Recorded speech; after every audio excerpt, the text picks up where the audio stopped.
It wasn't just Caution, Cypher. lane approaching. Back in the Caribbean, every eye in the world was turned on us. A private army, just a bunch of guys with guns, in possession of a nuke? Why wouldn't they be uncomfortable? And that's why you made sure the inspection happened. Well, I thought our best move was to prove to the UN through the IAEA that we had no nuke. Of course, I was against us having it in the first place, but that was Snake's decision. The boss wasn't responsible. Well, don't get me wrong, I still believed in Snake. I thought I was making the best decision for all of us, that's all. I figured we should get a third party to exonerate us before proof of the nuke did get out. And who better to do that than an organization with international authority? So the truth is, you took it upon yourself to agree to an inspection arranged by the UN. Only the inspection was a ruse, and Cypher's strike force, XOF, showed up instead. I had no idea that would happen. Enough bullshit! Oh, sure, like I could have known. You know, I was just trying to prove our innocence to the world. What's wrong with that? We're not interested in the excuses you've thought up. The truth is objective. Just see it from my point of view. You led XOF to the control tower. They seized it, giving them complete control over the base. Moments later, they detonated C4 on the strut legs. Anyone who'd managed to survive was hunted down by the assault force and their choppers. You can't believe I did that on purpose. That was the end of Mother Base. But it wasn't the end for you. How can you... Look, think about it. I lost something too. I built Zeke and it got buried underwater. I am a victim. That raises the big questions. Why were you the only one spared? You got away without a scratch. Why did Strangelove leave the base on the eve of the inspection? You two were close. Strangelove? And how did you manage to build something that surpasses Zeke in every way? Because you did everything they told you. You're the only one who didn't lose a thing. That is the truth. I was taken away against my will. Skullface forced me to do his research these past 9 years. He used me. I lost 9 years. 9 years. We all lost 9 years. It wasn't just you. I suppose blaming me makes you feel better, does it? But who's gonna give me back all the time I lost? You're not getting anything back. You're not a victim here, Emmerich. You're the perpetrator. I didn't know anything. Nobody can back that up. Yeah, all the evidence is at the bottom of the ocean. You know the hardest man to break. The type who's fooling himself. That takes time. It's easier to live a convenient lie than a painful truth. Is that the piece you've chosen, Doc? I'm not lying. Of course. Just let me check one or two things. On that day, you were in the control tower with them. Lucky you. That's how you got out unscathed. And you escaped on one of their choppers. Only you, right before the base went under. They had me blindfolded the whole time. I've never been so scared. The whole flight, I thought they'd kill me. But thinking of you kept me going. My comrades, all the way. And? There was a plane journey, and then we traveled by road. When they finally took off the blindfold, I was in kind of a warehouse, on the floor. Afghanistan, it was that research lab. I couldn't believe they'd taken me halfway around the world. And soon enough, he came. Skullface. He's the one who's really behind that Mother Base attack. He forced me into that research. What kind of research? He told me to build a bipedal walking tank for the Soviet Union. Like Peace Walker. A system that could fire an ICBM-class nuclear weapon. That's how the Sahelanthropus project got started. Sahelanthropus. Those AI weapons I'd made in Costa Rica were like toys by comparison. A whole world apart from reptilian four-legged crawling and that ridiculous hunched-over bipedal waddling. My design evolved to the dawn of mankind, Sahelanthropus, the first steps towards humanity. An upright, bipedal weapon system. Originally, Sahelanthropus was going to be a manned weapons platform. I designed a cockpit in its head, and I planned to fill it with water as a buffering agent. Like how Paz modified Zeke for human control. Don't compare me to some amateur. I designed it for human control from the beginning. The problem was miniaturizing the posture control AI. You remember the reptile pod? The AI that controlled your unmanned weapons. Attaching it externally makes it vulnerable, so this time I wanted it beneath the armor. Meaning I had to make the AI smaller. I got it down to less than 1/10 the size without any loss in computation speed. But it was still too big for the cockpit. There wasn't enough room for the pilot. If I made the head bigger, its body would have to be bigger to support it. Too big to be practical. In the end, human piloting was taken off the table. I tested a remote control system too, but there was the time lag and I wasn't satisfied with its precision either. Plus, it would be useless if the enemy jammed it. So next, I went back to trying an AI-only system. To do that, I had the AI pods recovered from Nicaragua. This was a hybrid AI, a combination of Peace Walker's reptile and mammal pods. The only AIs that had ever successfully operated an unmanned nuclear weapon system. Really? You'd need some help to get that working. Expert help. Did you work with someone? I worked alone. You did that yourself? Well, that's the thing. The AI didn't pan out in the end either. But I did finally get Sahelanthropus walking by folding over its upper body to lower its center of gravity. The first upright bipedal locomotive weapon system in the history of mankind. I guess technically it falls into the anthropoid ape category. I don't see the benefit of having it stand taller. On terrain with significant differences in elevation like Afghanistan, you need a body that's vertically adaptable. That also lets it attack from long range while using mountain ridges for cover. So, making it walk upright was the most important factor in giving it superior height capability. As the name suggests, that was the whole point of Sahelanthropus. But I was being pushed for results. Having the AI mounted externally would have been the fastest way to get it working. I just needed more data so it could maintain its balance. But Skullface refused to wait. He dismissed the idea of AI control and took Sahelanthropus away from me before I could finish it. But it was walking when it came after you. That's just it. I don't understand how Skullface got it to move upright, without a pilot or an AI. And walking at that speed, too.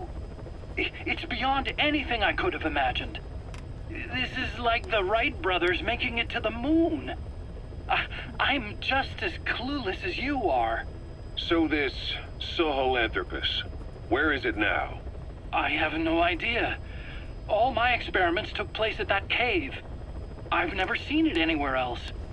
Besides, it's still just an incomplete prototype at this point, and nothing but a paper tiger.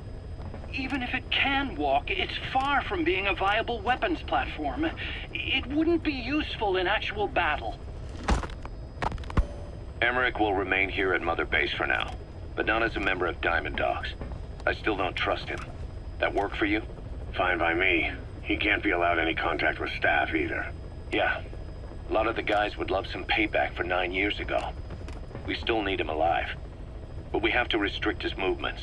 He can only go where we tell him. And of course, the interrogations will continue. He worked for that skull bastard for nearly a decade. He still has more to tell us. How long are we gonna press him? If our investigation shows he really had nothing to do with the attack, we'll reconsider his place here. But I don't expect that to happen. Remember that water tank-shaped object in Emmerich's lab in the Soviet base camp? The thing that started talking to you like a possessed answering machine. That was a pod built for housing the AI used to control unmanned weapons. You remember, back in '74 in Costa Rica.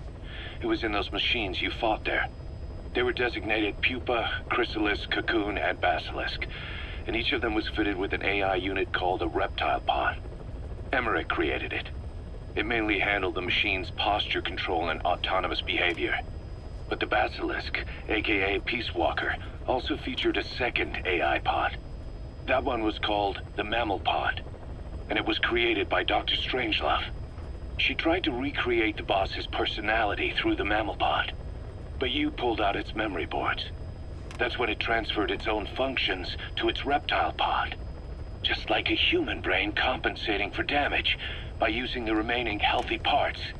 The result was a unique entity, a hybrid of the reptile and the mammal. It sank to the bottom of Lake Nicaragua with Peace Walker. But apparently they salvaged it and transported it to that lab. Don't let it deceive you, Snake. It may sound like the boss, but it has neither a personality nor a will. Like Emmerich says, it's just a machine.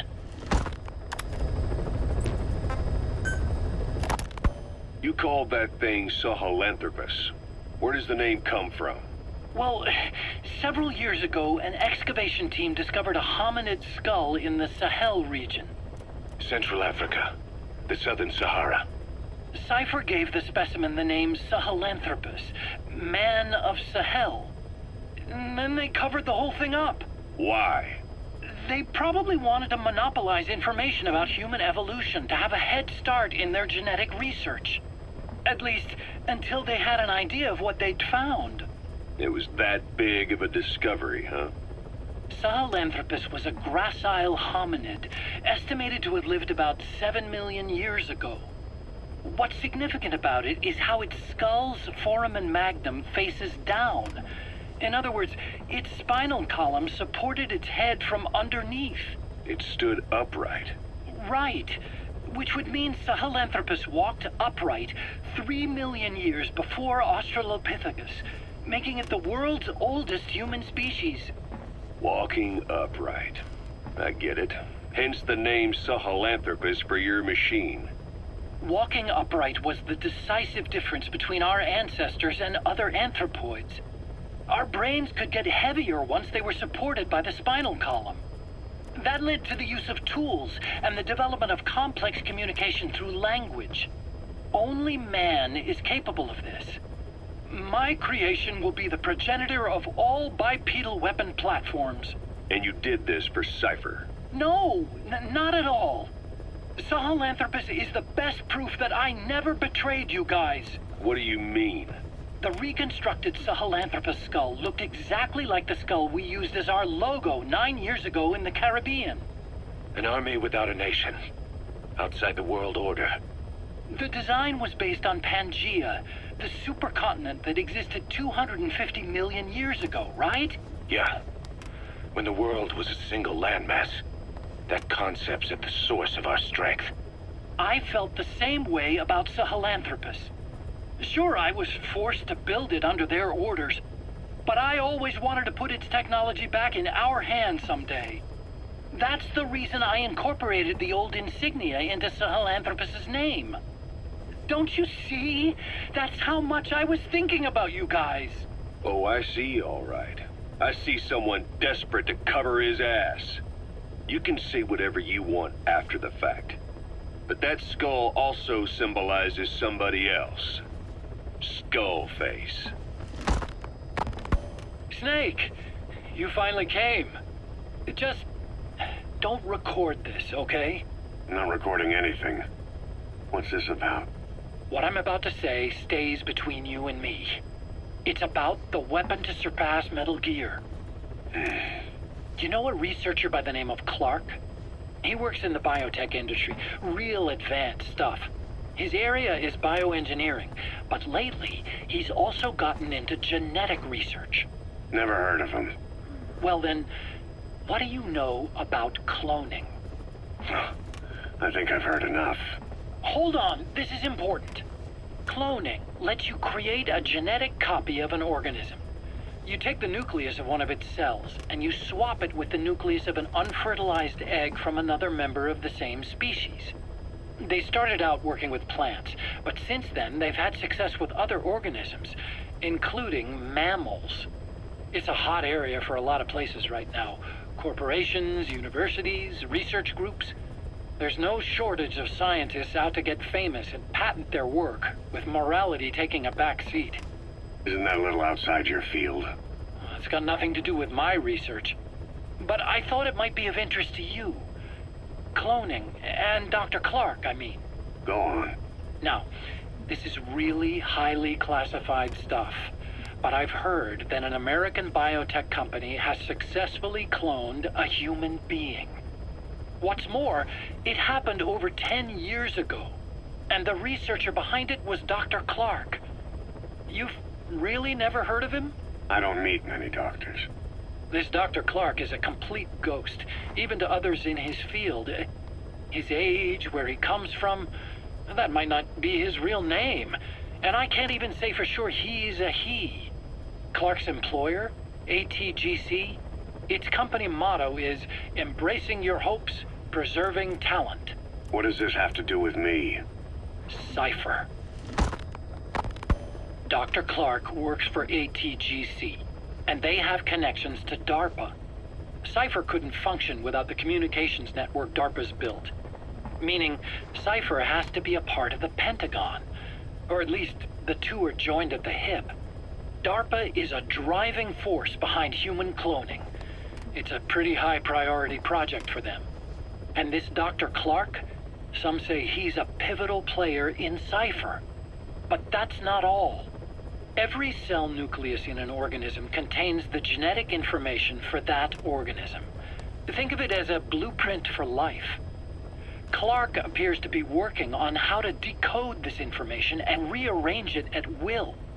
If you could do that, it would mean being able to custom design human beings for specific purposes. Can you believe that? Suppose for a moment that this is all fact. A man of your talents, if your genetic information died with you, that would be a terrible loss for mankind. But what if mankind could preserve you for future generations by cloning you? All right, enough. I get the idea. Look, I know it's inductive reasoning, but this weapon to surpass Metal Gear they're developing in Africa, I believe it's something that uses this new technology. Speaking as a fellow scientist, it chills me to the bone. That's rich coming from you. If genes serve as our blueprint, then I wonder if they include an impulse that drives us to tweak the design. Can you imagine that? Genes, encoded with information that wants its children to decode it. Is life itself putting the direction of our next evolution in the hands of scientists? I guess it would take some real arrogance to believe that. And yet, it could be what Cypher's after. I think you're barking up the wrong tree. But that was an interesting story. It'd make a good movie. You have to believe me. Where'd you hear all this anyway? Where? I just overheard it in bits and pieces while I was forced to do that research for them. Right. Wait a minute. Look, I want to help you. I want to be of service here. I'm risking my life with this. Is that so? Maybe it's time we brought someone else into the conversation. No, not him. Not Ocelot. You can't do this.